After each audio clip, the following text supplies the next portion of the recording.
The most packed evenings I've ever seen in Mumbai, and amazingly everyone made it sooner than I did. So thank you all for being here. I was asked to speak on innovation, youth, India, really heavy topics. And for all of those who are standing, I'm going to give you 10 minutes of my personal experience to make it really useful for all of you, what I have found being in India and working here. I will share that at this moment in India, all of us feel pretty hopeless being Indian. A week ago, my HR came to me and they said, no, Independence Day is coming up, but in this somber mood, I don't think we should do anything much. So I said, what do you mean? What kind of somber mood are you talking about? No, the way the country is right now, I don't think we should be doing much. And the truth is that yes, as Indians, especially as young Indians, we tend to get more and more frustrated with the situation of our country. And so, we see all the negativity that's going on. We've seen that the India story is pretty much been done and dusted on the global map. And we feel, why are we here? Why are we still innovating? Why are we still working for youth in India?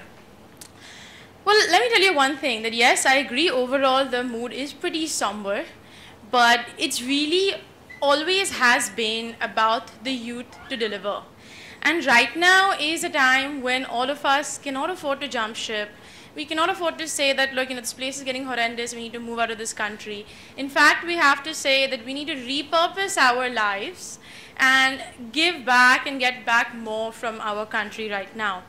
I'll give an example. When I was living in the States many years ago, 10 years ago, before I moved back to India, what I found was that generally people out there work towards their own personal gain. You earn money, so you're working towards your next car, your next house, or whatever belongings that you have.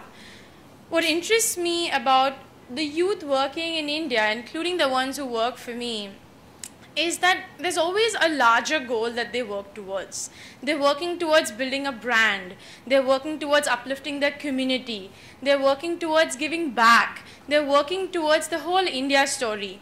And believe me, nothing is going to give you a greater sense of purpose than creating something for this country while you are in this country. No country in the world is going to be able to give you that. I will share with you a just very small example that happened today that really brought in me again that faith that, thank God, even though it took me like 1.5 hours to get here in this terrible traffic, the situation seems awful, why it's not so bad. As you know, at View Televisions, we make very high-end TVs. And we're totally kicking ass of competitors like Sony and Samsung. How much they spend on marketing in a day, we spend in a year. And still we've been able to make something very kick-ass. I know it's kick-ass because people are buying stuff. So I called up my store at Phoenix and I told the guy that, listen, 15th August is coming up. I think we need to come with some really good offers. So the guy's like, हाँ, मैं सोच के बताता हूँ. I'm like, सोचने का time नहीं है. Call me back in 1 hour, we need an offer. This guy calls me back, who's my manager. He's like probably the age of some of you here, like late 20s or something. Mid-20s, yeah. And he calls me up and he says, Madam, एक अच्छा idea है, संजय ने दिया. अच्छा, क्या idea है? हम 65 inch पे discount की जगह, etc. free दे देंगे. I'm like, idea अच्छा है. He's saying stock भी move होगा, customers को भी पसंद आएगा. I'm like, whatever. Idea आया किससे? Sanjay. Who is Sanjay? Let me tell you. 6 years ago, he started as the cleaner of that shop. So Sanjay at my store is right there at Phoenix. He's a very tough guy, tiny little chap. You'll see him. He started 6 years ago. My store was white in color. And people, especially their kids, were really messy, would come with the dirty fingerprints and put them all over my lovely white store and shining TVs.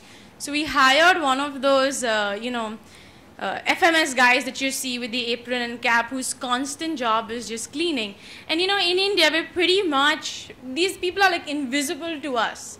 But then we know as leadership that these are the people we want to impact. This guy, his only job was to take a cloth and wipe fingerprints all day long. On the TV, on the furniture, on the glass, on the computer. Back on the TV, back on the furniture. That's all he did. He has no education. Probably like 3rd, 4th standard max. Smart chap, he observed how the TVs are being sold. He observed how technology runs. Today, that guy, who with no education, has been able not only to understand technology, but sell technology, but call up the CEO in the afternoon and say, this is the offer that I think we should give. I think no brand does this. And that is really, for me, at that point, I said, you know what, yeah, it is a tough fight.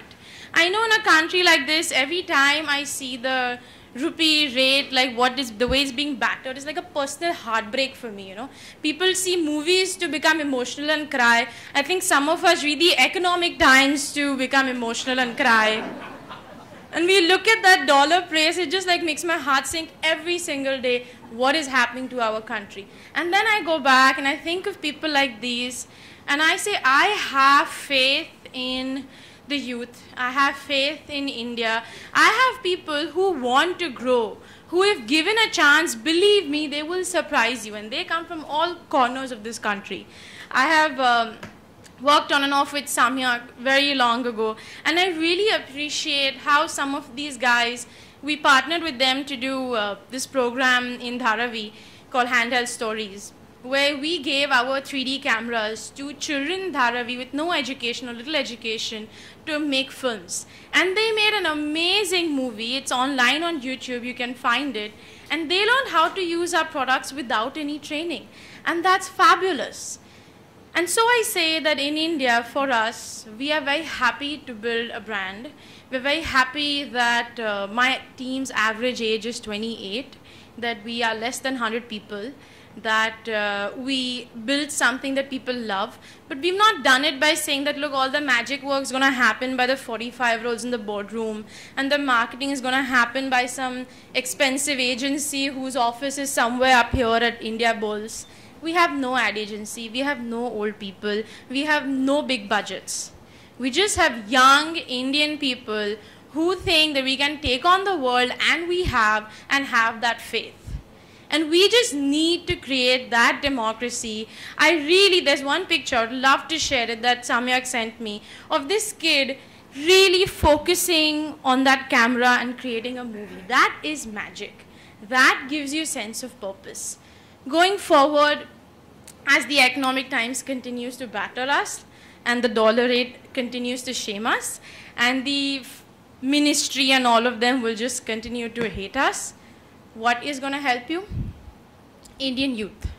Help each other, learn from each other, get inspired from each other, and really contribute to India as a young Indian. That's all I have to say. Thank you for having me here.